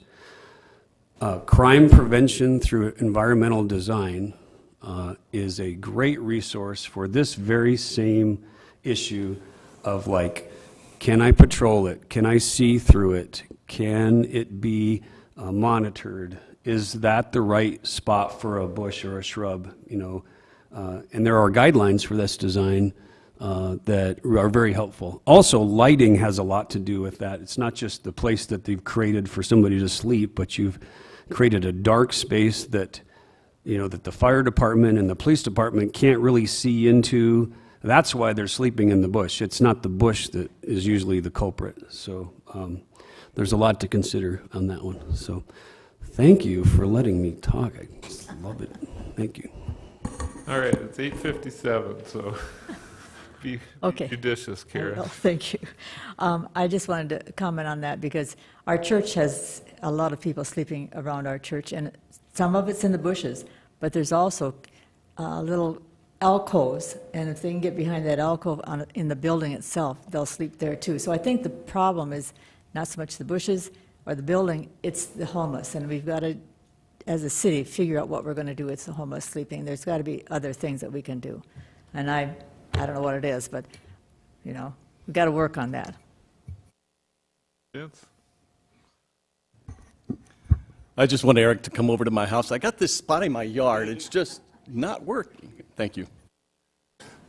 Mr. Evans? Yeah, Mr. Braun, I agree with what Mr. Kwasny said and what Vicki sort of reinforced. We have a lot of people acting out of their authority, especially concerning landscaping on their own site, but we also have problems with the city also not taking care of their own problems. For instance, when you leave here today, notice what's gone on the corner of 6th and Main and 6th and St. Joe.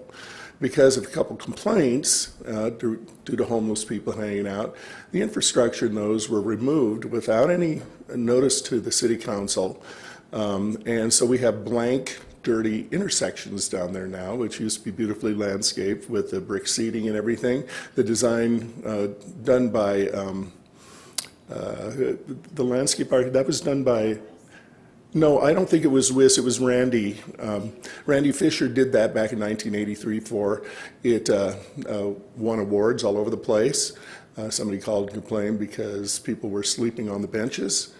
Richie and I walked by one day and city crews were out destroying these. Now each one of those were built by city ordinance. Back then they cost $177,000 per corner. They were removed without any notice to the city council, and we're still yet to find out who actually authorized the destruction of those.